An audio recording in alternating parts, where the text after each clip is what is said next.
just extending a warm welcome to our friends that have joined us. Really appreciate it. I'd like to do to begin with is just first of all, just some intros, and then we'll kick into the why behind this. You know, why I reached to Anna to ask her to come and talk to us about trauma and its different manifestations and sort of the backstories behind it. But for anyone that doesn't know me, my name is Sasha Scott. I'm the CEO and founder of Inclusive Group. That's a diversity consultancy that I set up 21 years ago, and we work cross sector around the world on all elements of inclusion and diversity. So that's me, and I'm now going to throw the proverbial ball to Anna, who will do a much better job at introducing herself than I ever will. Oh, I'm not sure about that, but I'll have to now I've got the baton, I've got to go with it. My name's Anna Pinkerton. I've specialised in trauma for nearly 28 years. I studied partially in America in San Francisco in the University of California Medical Center there. And that's where my interest from around 1993 was peaked, because I realized there were quite a lot of wounded souls, and a lot of trauma isn't easily seen. And sometimes it is, and that makes it easy, like lots of differences amongst us. But I felt very strongly to help the traumatized population have a better chance of a better life. And basically, I've spent the rest of my professional life working at that, and supporting now companies understanding what trauma means to their organization, what it means to their teams, what it means to the individuals, and that actually it's really important. It's never more crucial to understand that than now. And that's really why Sasha and I, we were talking offline, and we had numerous conversations, didn't we? We were great at gas bagging, and we did really well with it. And we thought, well, actually, this might be of value to you. So that's why you've been invited. So and it's interactive. So by all means, jump in. You can't interrupt me, and you can't put me off my stride. I will just get straight back to it. So don't worry at all. Feel free to ask anything at all. And Anna, absolutely. When you and I first started talking, which was probably 4 months ago, I had found you on LinkedIn, and I saw that you wrote a book. And I thought, this sounds really fascinating. Can you just tell us a little bit about that book? Are you talking which one? The most recent one. Oh, I happen to have this is one I made earlier. I'm actually thrilled about this because it feels nice. It's got that kind of moleskin feel to it. This is my second book. I made it an hour read for people that time crunch. And it really is, in 28 years, what I found was working with people who had broken down or burned out. So nervous breakdown and burnout is exactly the same thing. We just call it burnout now. And the reason why it was called nervous breakdown is because it's an overwhelm of the nervous system. So in some ways, it was a really good name for it. But of course, like many things, it started to be used in a derogatory manner. So we moved to use burnout, and probably that will change also at some point. This book is really about the nuts and bolts and the depth of what I was finding when people were breaking down. So I started to think, if I reverse engineer everything that I know about helping people recover, but also what brings them to burnout or breakdown, then I can get out into the world and help people not break down in the first place. So what I found was the people that broke down had very high levels of inner brutality, what I call inner brutality. That's their relationship with themselves is bullish, cruel, critical, brutal. So I call it inner brutality. And what I noticed is if I worked one-to-one with these people or teams, and you started to work on incorporating kindness and companionability to self, then actually that internal conflict wasn't keeping people split, but actually it was creating them to be robust and strong because they were integrated. So that's really what this book is about. Okay. It's about helping people understand that concept, because if we don't have that integrated relationship with self, we tend to have a split, a divorce within ourselves, and that leads to brutality. So and more brutality. So the brutality leads to the split, and then once you're split, you've got an internal fight, and it all takes energy. So if we can preserve energy, then we become more able, we're more Right. resourced. Right. I know we're Right. going to touch on later as well. Yeah, okay, okay. So that's really interesting. So when we first started to talk 4 months ago, I came to you and I said, Anna, I think that we as humans need to know more about trauma. And trauma Mm. isn't really a conversation we have in corporate workspaces. In fact, in the 21 years I've been doing this job, I've never heard about trauma in a work environment. I've heard around it from a global environment, and I think everyone on the call and and beyond, people who might watch the recording will relate to trauma. But do we talk about trauma at work? And then the other thing I was thinking is, I think we need to, because certainly from a diversity and inclusion perspective, people that are doing DEI roles and HR roles and senior leadership roles are probably dealing with other people's trauma as we sit here in March because of COVID. So hence I Uh-huh. want to talk to you. But let's go back a bit, Anna. Anna, can you tell us something about trauma in terms of what trauma is and 4 types of traumatization? Yeah. So trauma comes in 2 main forms, and that's what we call type 1 and type 2. So type 1 is where there is a very sudden shock that completely overwhelms a person's coping mechanisms, their prior resiliences and resources. It's one sudden thing. Now, keep in mind what's happening in for Russia and Ukraine at the moment, that where, let's say, there was no preparation and a bomb goes off outside my window, that's type 1 trauma. Okay. Now, that means there's absolutely no time to prepare. So it's an accident, an assault. No, you didn't see it coming. You couldn't even have half a minute to just get some resolve and kind of brace yourself. Okay. That's type 1 trauma. And anybody can be it's susceptible to that because we don't know what's happening in our life, externally to us.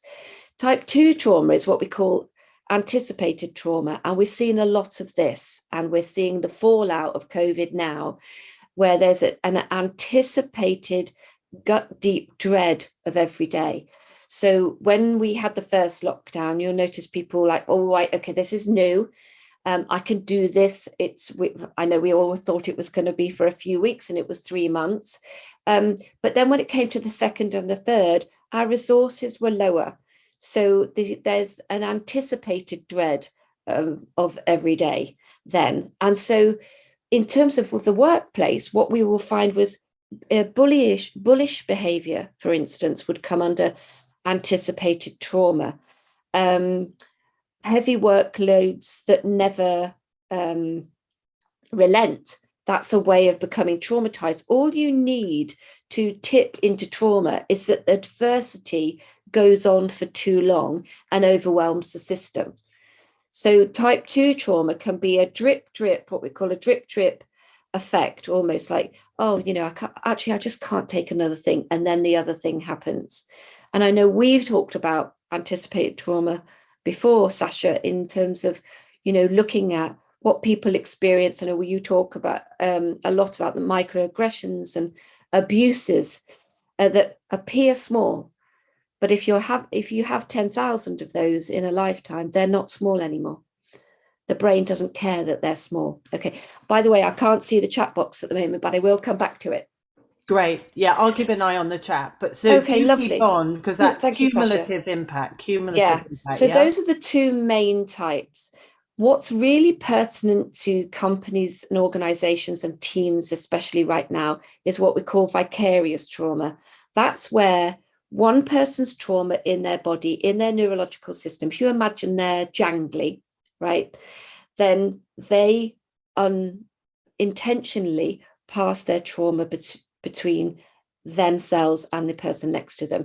If you can imagine, when you walk into a room and you get that, oh, there's a vibe, you go, oh, something's happened here. I don't know what's happened because it's over, but I can feel it. Vicarious traumatization is like a bit like that. So that really matters to teams. If we know we've got somebody with trauma, or we don't know, but we pick up a sensation, The other way of being traumatized vicariously is seeing and hearing material that's difficult to cope with. Not because you're weak in any way, just because they're the sheer amount of it. And that's why that's really important. Like Sasha was saying, it's really important for HR teams. Anybody that really is at the cliff face, if you like, helping people who are traumatized, distressed, have difficult experiences happening. A lot of companies where there are contact centers at the moment having a high level of distressing calls from companies. That's a way of becoming vicariously traumatized, because often it's worsened because you can't do anything to help.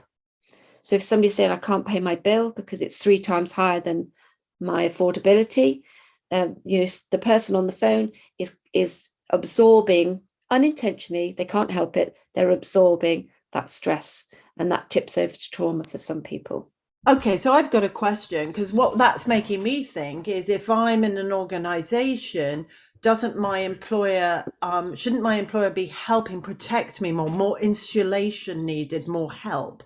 Because if we put on a sort of solutions focused perspective, what can organizations do to help insulate those vulnerable sectors within that group? Does Well, that make sense? absolutely, it's a great question. I mean, the way that I see it, and well, I'll share with you and see if it's helpful for people on the call, is, again, I go back to that reverse engineering. It's very difficult to do something about something you do not know. Okay, so this is why I say, look, there's reasons, not blame, because we don't want anybody in companies to go, oh crumbs, what do we do?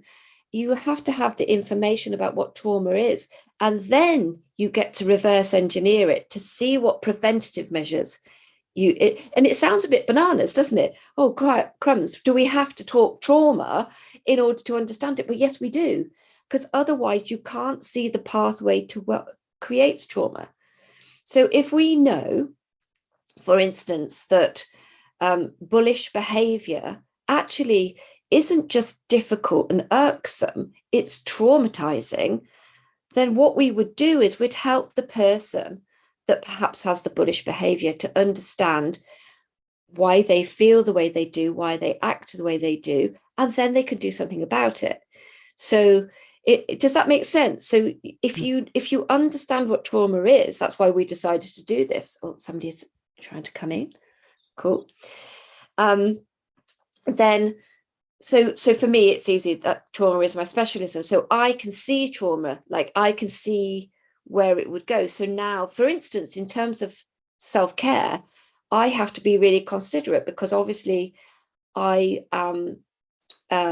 purposefully take myself towards trauma, because I'm either working in organizations or with individuals that have high levels of trauma. So I have to work really hard to go, what else do I do outside of that particular clinical practice, that walk in the countryside? What do I do to empty that story? How do I try to protect my body from absorbing this? So, in organizations, I share with them what trauma is, how uncertainty becomes adversity and then trauma. Okay, because all you need for it to tip to trauma is long-term adversity. Okay. It doesn't have to be a great big event, right? Yeah. It has to be Okay. something that wears down somebody's resources. That's why a lot of people are experiencing what we would consider a delayed trauma reaction now, Yeah. because they've had a very difficult 2 years. They were hoping on hope that they would suddenly feel resourced as restrictions were lifted. And of course, we're exhausted by the last 2 years. Lots of us are not feeling it's like skipping down the street and resourced. Yeah, and actually, Anna, I'm Yes. seeing, and I want to pick the question up now. Someone's asked a question about type 2, Yes. and they've said, does trauma from relationship abuse fall into type 2? Absolutely. Yes. So if you're talking about domestic abuse, absolutely. It's you can have both types in domestic abuse, actually. So Wow. if for instance, you have an assault, experience from your partner, then that would be considered a type 1. If you're assaulted numerous times, it becomes type 2, but also the coercive control and the manipulation is a type 2 traumatization. And there's a really unpleasant statistic for women in particular that have been through domestic abuse, and that is 96% of those women end up with post-traumatic stress disorder. Wow. Okay. 96%. That's My it. I goodness. was one of them, by the way. That's the beginning of Wow. my book. It Oh my describes my goodness. experience of 4 years in a relationship with somebody that was very disturbed. I didn't know about it, but at Wow. first, but I became traumatized in type 2. Gosh. Yeah. So that's an excellent question. And it's really very, very important if you think of what organizations are experiencing. And again, in HR teams, if 25% of all women have had an experience of domestic abuse in their lifetime, and 96% of that 25%, yeah, end up with post-traumatic stress disorder, that's quite a high level of people in your team or in your organization. Absolutely. So Absolutely. again, that's one of those things that's not easily seen often, right? Because there's shame attached to it and embarrassment, etc. So people tend to get very good at hiding the trauma. Yeah. Great question. And actually hiding and covering is something that within inclusion and diversity, we hear a lot about from people within organizations, because obviously that's my frame. Yeah. So hiding an element of their diversity, of which trauma is an element of one's diversity potentially. And according to Deloitte, 60% of us cover an element of who we are, which again creates a huge amount of energy to do that. That from a commercial angle, if we could help people be themselves, whatever that looks like, they're more likely to be able to thrive. So Anna, if we drive this back to trauma, and people that are asking questions, I see you, and we will pick these up, and thank you and keep them coming. Anna, can you tell us more about the trauma workplace today as you see it? Yeah, I mean, I'm a really big believer, more now than ever was. Obviously, I look at everything through a trauma lens, which might sound quite negative, but actually, I find it incredibly enlightening. If I know some of, and I don't know everything, but if I know some of what traumatizes a person and how that person feels about themselves when they're in their neurological disarray, this is not how somebody is thinking. This is neurological disarray. Talking of neurodiversity, if you're looking at inclusion as a perspective for having people feel be themselves in work, then somebody with post-traumatic stress reaction as well as PTSD, they are in a different neurological state. They are agitated. There's what we call it, their system is active, if you like. That's why, because so we look like we're okay, but under the skin, this is happening. Yeah. And sometimes you can kind of feel that vibe and you're not quite sure, but how do you talk to somebody about it? So really the best way for an organization to heed this and be able to put practical elements in and make adjustments is to train their leaders, first and foremost, train their leaders, train their line managers in what trauma is. And I know it sounds kind of scary, but mostly trauma shows up as anxiety, depression, self-sabotage, imposter syndrome, low self-esteem, all of those things we've got the words for. Hardly anybody walks into the workplace and goes, by the way, I'm traumatized today. We don't use that language, but they might be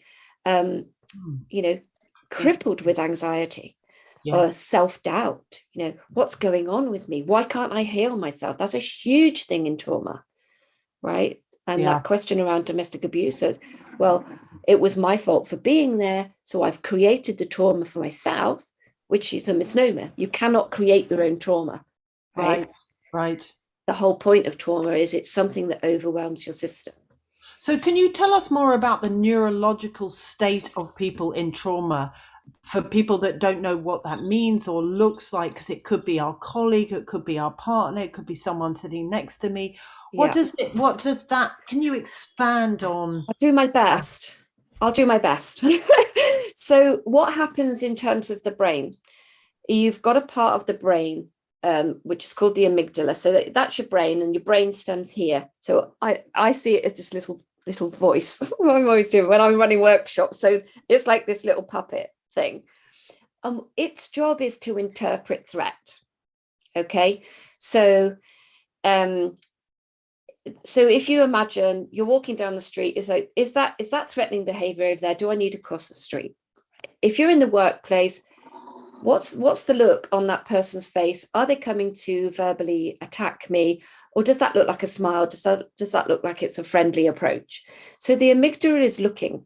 Now in trauma, it's what we call switched on. It's on hyper alert. So the amygdala is already saying, so it's on hyper alert. Now the problem with it, and what trauma symptoms are about neurologically, is that we cannot switch it off as quickly as it was switched on.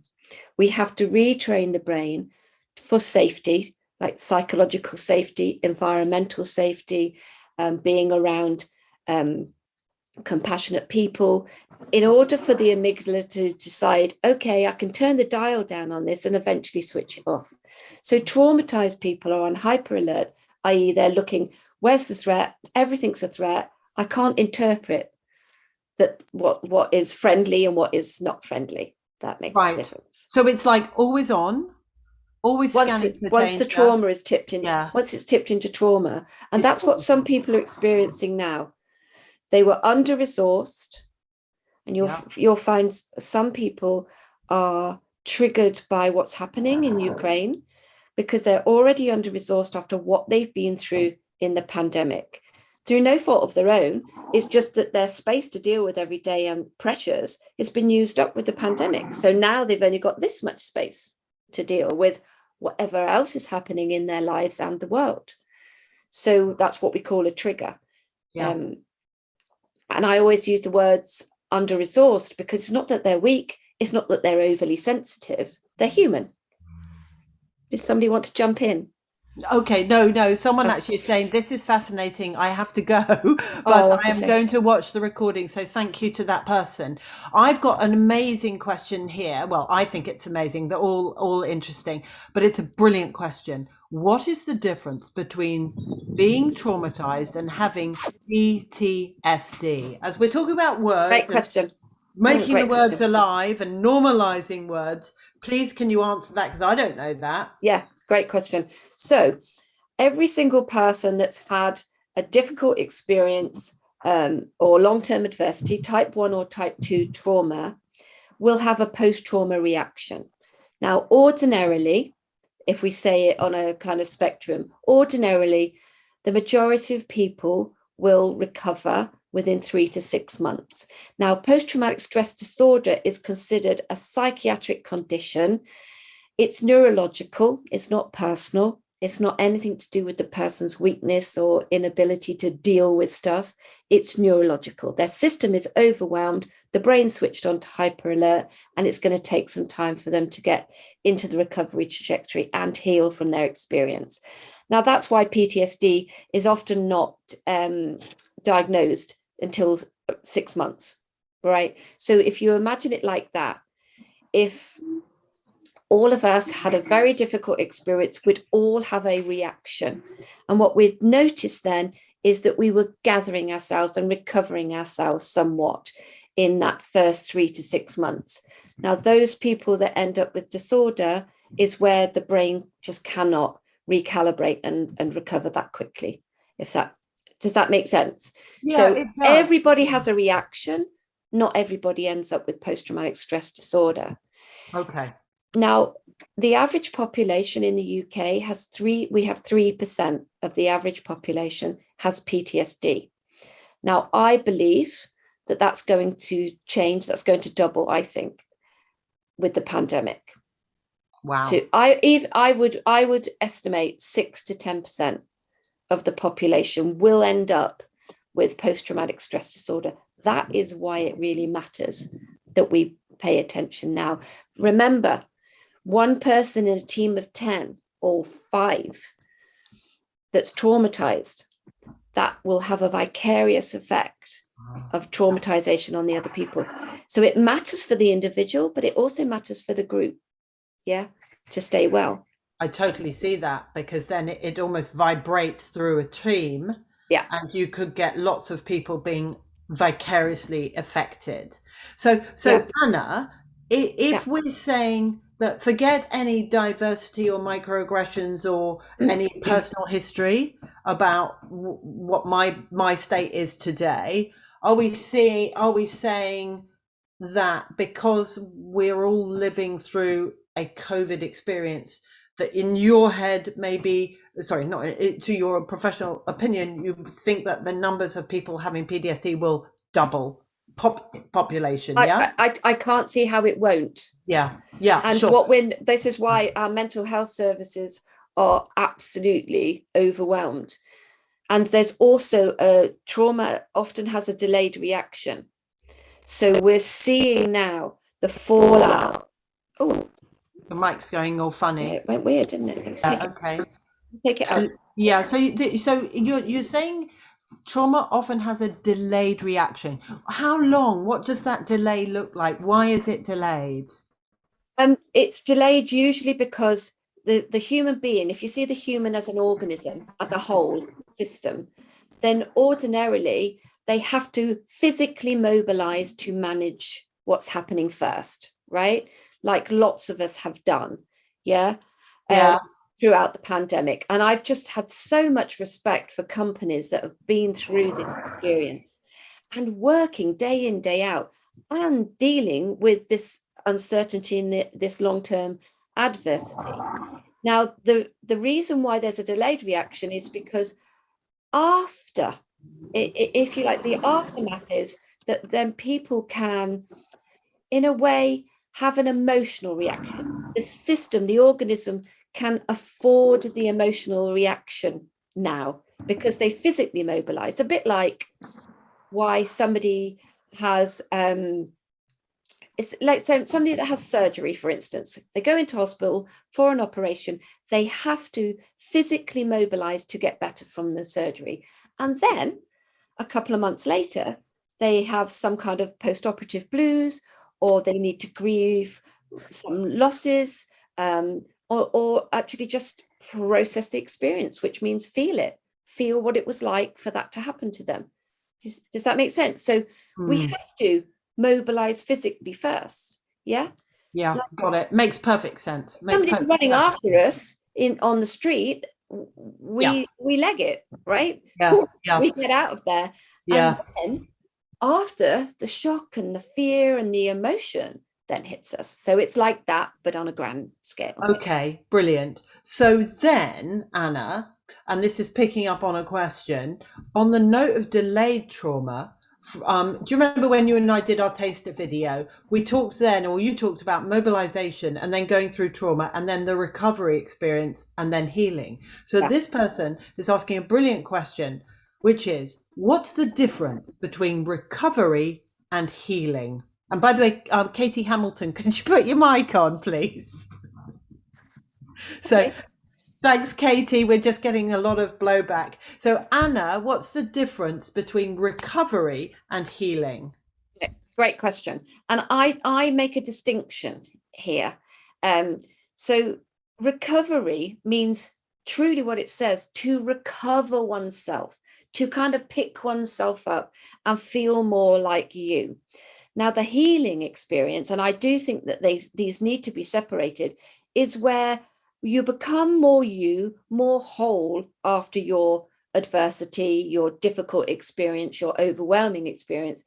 You recover yourself, you can eat, you can sleep, you can socialize again, you can work, you can settle to task. But the healing is where you have to learn to become flexible with the experience. So how do you integrate something that was shocking? Like for me, my trauma was so overwhelming that I hit rock bottom with such vengeance that I had to recover myself for 2 years to feel in any way like me again.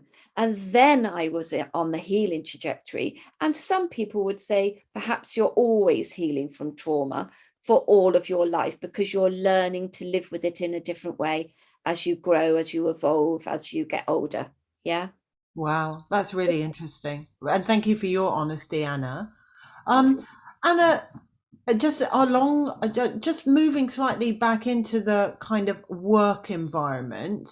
Yeah. Um, so I've just seen another really interesting question. This interaction is brilliant, by the way, everybody.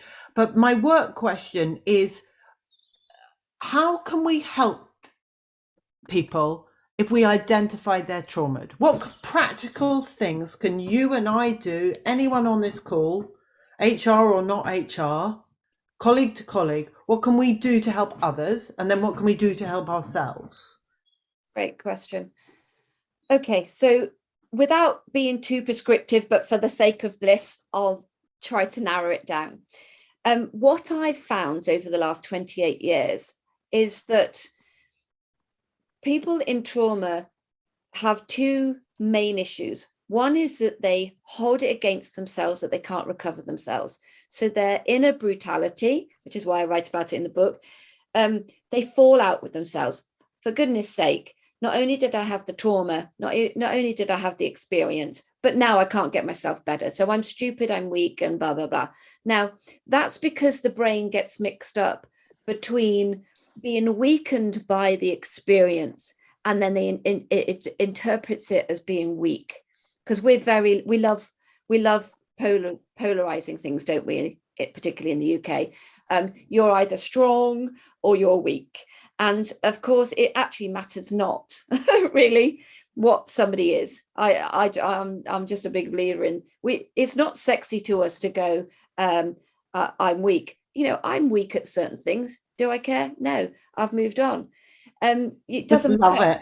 It doesn't matter. It's because we put value judgments on ourselves and other people, but mostly for ourselves, right? Absolutely. Absolutely. Those words that are so poisonous, should and must. Should Yeah, and must. yeah, I think they should be banned from the English yeah. language. But for anyone on the call, listen to the inner voice. And when it's saying you should and you must, maybe answer back. Just saying. Sorry, Anna, I'm intervening. It's great. That's exactly the work that I do with people in leadership roles, is because their inner narrative will affect people around them. It's the most significant effect they'll ever have. So do that work on that internal narrative is so important. So people that are traumatized, they have this high level of inner brutality often because they can't get themselves better up because they happen to be human. The other thing is when people don't have what I call a full emotional palette, they will struggle to get into the recovery trajectory. And that's because, through no fault of their own, they've got 3 or 4 emotions that they're okay with, and then another 6 or 7 that they find abhorrent or not easy. Okay, now that happens to us all. We all come out of our childhoods and early adulthoods with a certain emotional template. So when people are traumatized, they often are trying to get through the trauma and into recovery without having all of their emotions. So one crucial thing that I've been doing with companies is helping people understand the concept of a full emotional palette. If you've got a boss that doesn't have a full emotional palette, they can struggle to empathize with somebody that's got more than they have. So if you've got a boss that's only that's keen on happy, joy, and anger, but the other 7 emotions aren't available to them, they're really going to struggle to empathize. They can't feel it with that other person. Yeah. So, but it's quite easy. Just go, right, let's have a feel into what's in a full palette. What do you find tricky? No judgment. We've all got a template. Find out what's missing, give them some more resources, i.e., extend their emotional palette. They'll have more empathy. They'll see it and they'll feel it. with others, not for them, not instead of them, but with them, alongside them, in solidarity. Yeah. Yeah, So that's absolutely. really important. Those are the two key things in trauma. Somebody's asking another question. Yeah, so they're saying, do you think that's because they don't want to recognize certain emotions or because they can't recognize? And that question implies a choice, which is interesting. Good question. I mean, usually it's not purposeful. Okay, we're all spewed out of our childhoods with a template that looks a bit like our parents or our caregivers or significant people around us. So it's nobody's fault, but and we just get used to it. Like, I came from a family where pride was bad, right? So when I got a first class degree, I took the call. I'd moved from Leeds to London, took the call. I was like, oh, thank you. Move on. Wow. I couldn't, Wow. I Wow. couldn't have Is pride. that Took Anna, me is that shame as well? I can't be pride. I can't demonstrate pride. Is a shame that stops that, do you think? most likely, because we easily mix up where somebody's pride in self looks like arrogance, but Yes. actually it's never actually arrogance. Arrogance is arrogance, and it's a defense mechanism because somebody feels fragile, right? That's what arrogance is. It's covering a fragility. So even if if you see somebody that's got arrogant behavior, they're not arrogant people. They're hurting and they're fragile inside. Same with So bullish interesting. behavior.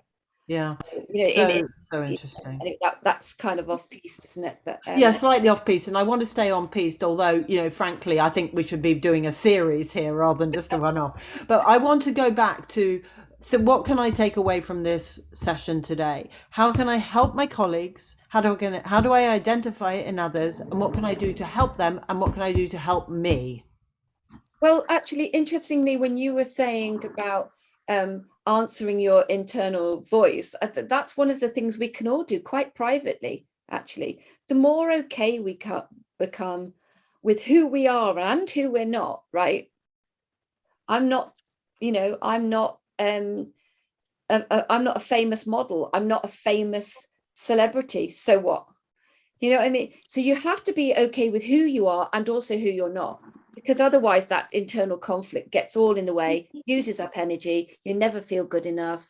You're looking for perfection, which doesn't exist. And in your brain creates you to look at the deficit in yourself all the time. So I know that sounds almost perceptual, but this is very practical.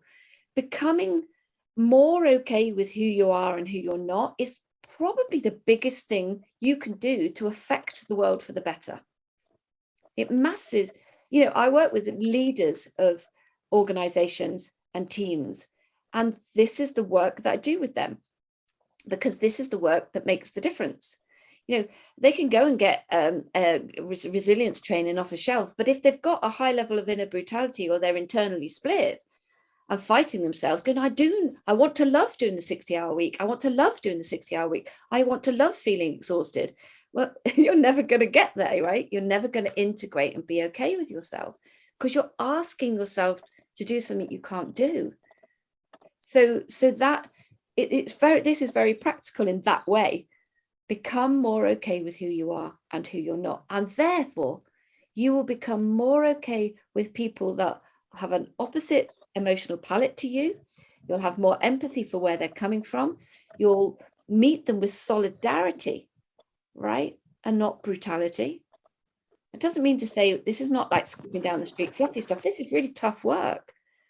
So I'm just working on an article. I'm making myself laugh, actually, because I'm just working on an article that's called Kindness in Leadership. It's tough, not fluff. Because Great title. that's the title of it. Because when I work with individuals clinically in this way, right, we're looking at rewiring how their brains have been put together in a sense. They're flabbergasted about how simple the formula is, I guess, in a complicated situation. We're complicated as human beings, and it's tough work. It's tough work to drop into oneself and meet and treat yourself differently. But the better you meet and treat you, better you'll meet and treat and more effective you will be. So what we're saying, Anna, here is that the really important work around trauma and around inclusion and diversity starts with self. Starts with deep, deep work on self. So what this makes me think, Anna, with my commercial hat on, is there is a real urgency for more coaching within organizations around trauma and leadership behaviors, colleague behaviors, but trauma as well. Yeah, if you coached me on how I could manage my trauma, I'm going to be a better colleague, human being, happier, balanced. Well, I think you've made a good point. For me, it's reaching the human being, not the behavior. Now we're very behavior focused, and rightly so. But trauma, people that are behaving badly in somebody's mind, that if they're behaving in a way that brutally impacts another human being, that person has trauma themselves. So you have to try to reach the person in there, because they're often trying to do something they can't do. Again, that's another reason why organizations should be more trauma informed, because you've got to be careful you're not asking your working population who are traumatized, i.e. neurologically in disarray, to do something they can't do, right? So it doesn't help to keep loading them. It doesn't help to raise your voice at them, because their system is traumatized, but you can reach them. And talking about it, interestingly, because I was a psychotherapist for years, and I used to think, well, how does this even work? And what we know about it is it works because when we talk something through, we talk it over. And if you think about what that sentence actually means, we talk it over, i.e., by talking about it, the human brain decides that that's in the past tense, it puts it into the memory banks. Now, for traumatized people, it's right up front.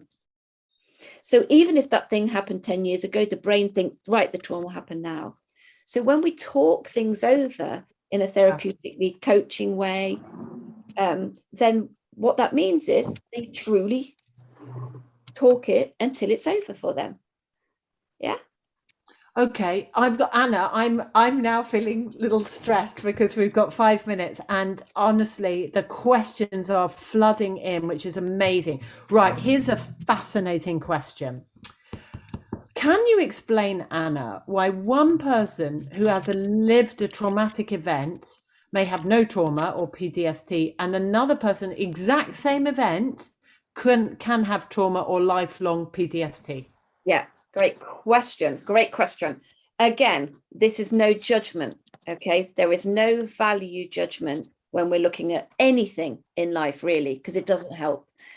Now, what happens is you'll have somebody, for whatever reason, will have a prior resilience or prior resource through, they didn't really necessarily do anything to make that happen. It might be that they came out of childhood with a full emotional palette, and they feel at ease processing, i.e. feeling their emotions and getting through them. Yeah.